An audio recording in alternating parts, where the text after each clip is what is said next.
Вот сейчас очень быстро сделаю сборочку, как делается мангал-чемодан. Ну, соответственно, взяли кусок железа, распустили его на дольки. Это все как бы бытовуха с помощью болгарки, уголка и линейки.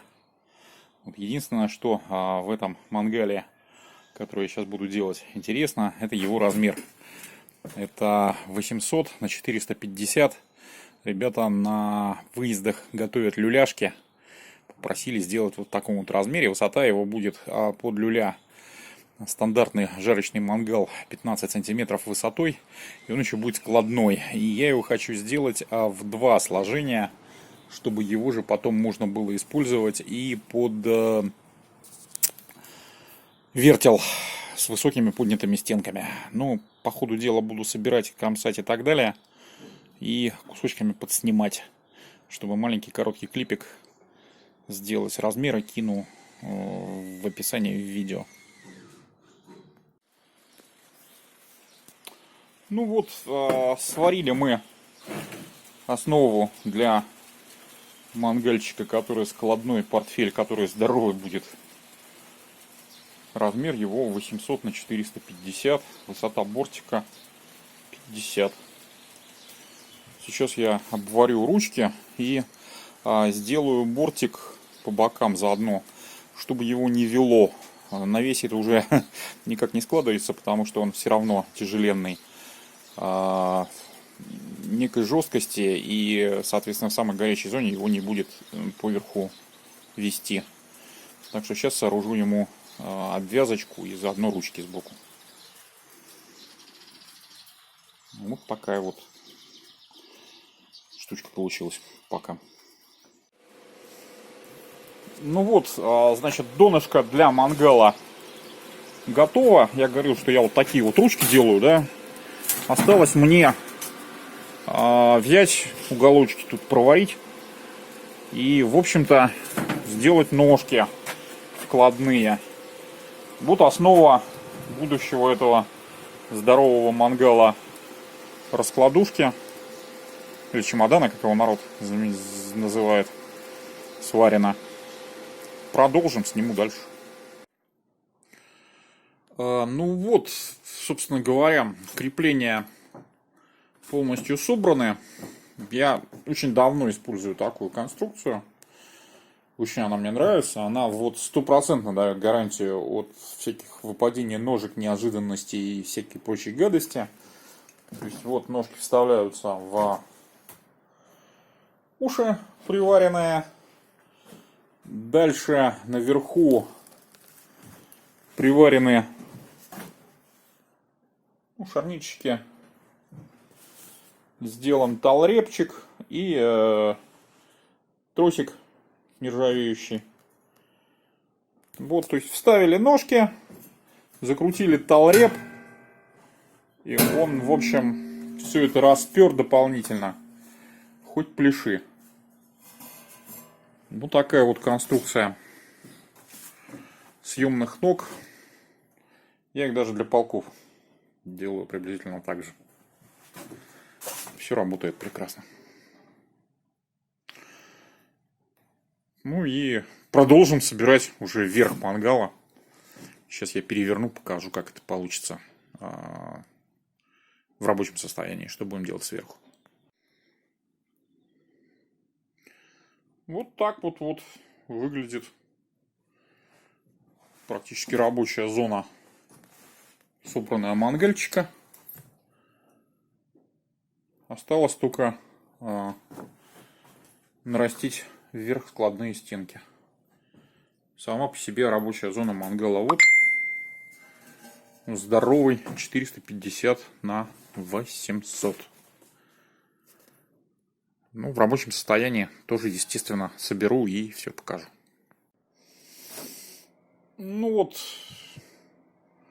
прошлись, соответственно, термостойкой красочкой по первому разу. Высохла она. И сейчас будем делать верх. То есть я приварю подкладочки. небольшие, чтобы компенсировать толщину материала. Понятно, что он будет складываться, поэтому, значит, надо будет компенсировать толщину материала.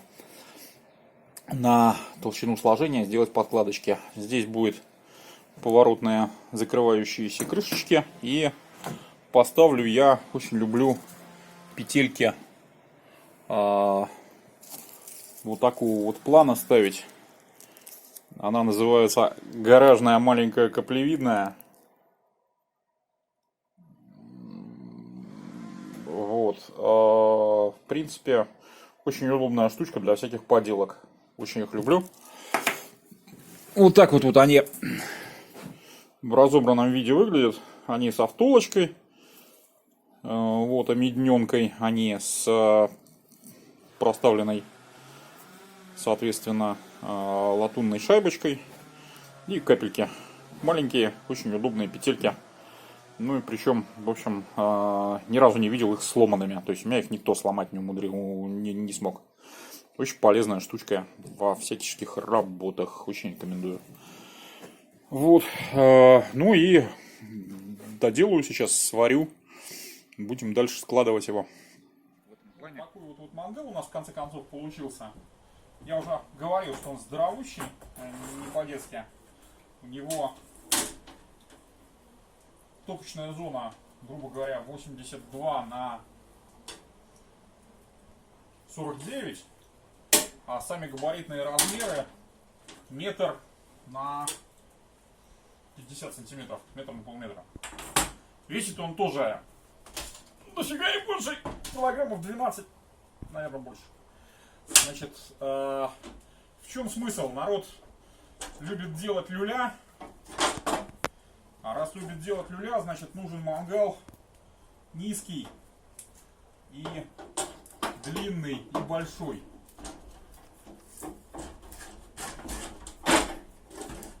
Вот.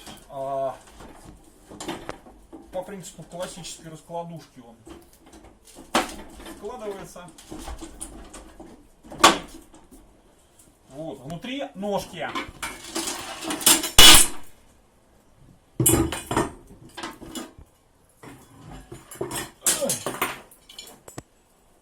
Чтобы мы не парились на тему, упадет мангал или не упадет, у нас сделаны ножки. Так, раз. Вот так вот мы ставим два ножки. Честное слово, они влезали. Вот, и после того, как мы их поставили, тяжеленный он, конечно, подлюка.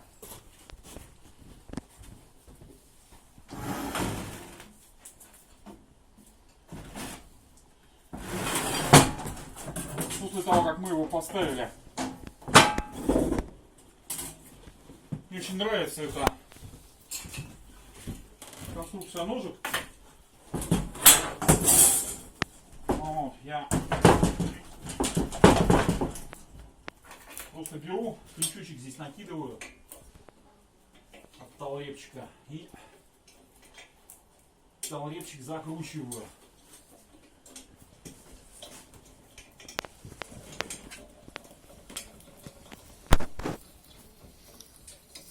И после того, как талрепчик у нас закручен,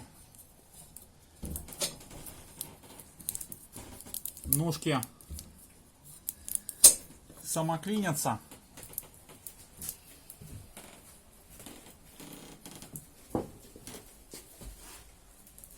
И больше нифига в этом мире с этими ножками не произойдет. То есть вот он стоит. А вот это вот, дальше его в доработке планируется делать подвертел еще, чтобы можно было тушить. Поэтому вот эти вот части у него снимаются. Они, кстати, прекрасно закрывают от бокового ветра, если вы готовите. Вот. Ну, можно еще исхитриться, да, и вот подобным вот образом устроить себе дополнительную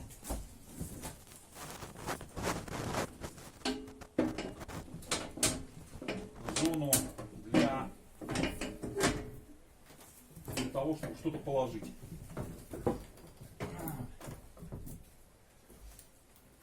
Как бы вот такой вот мангал получается во всей своей природной злобе и красоте. Очень он здоровый, очень он тяжелый. А глубина мангальной зоны для любителей, ценителей и понимателей. Значит, я всегда утверждаю, что мангал должен быть такой. Вот мы берем вот здесь вот в самом глубоком месте до шампура, значит даже выше шампура, пробую здесь 15 сантиметров. То есть от 12,5 до 15 сантиметров высоты мангала хватает на то, чтобы прекрасно со вкусом жарить мясо. А сама загрузочная зона у нас под угли, она, собственно говоря, глубиной 5 сантиметров. То есть вот так вот такой вот мангал. Сверху есть щелки для того, чтобы все это как бы жило и дышало. Думаю, что люля на нем будет получаться хорошая. Очень я рад. Вот такой вот мангал. Вот он. В закрытом состоянии у нас.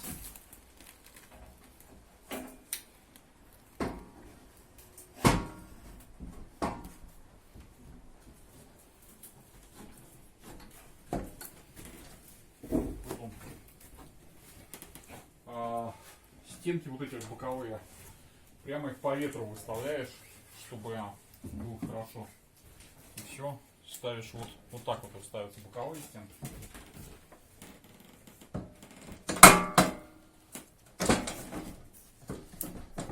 Все прям замечательно. Все.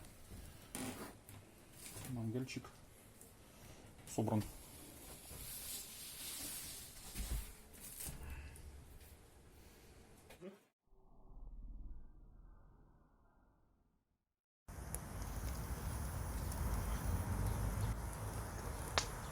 Шашлычок для любимой пошел подгорать. Чуть-чуть прогорает. Отлично. Прям вот великолепно. А здесь у меня подруга вечная. Моя, можно сказать, ассистентка по приготовлению шашлыков Плюша. Плюша. Скажите несколько слов. Так. Ладно. Пора прекратить.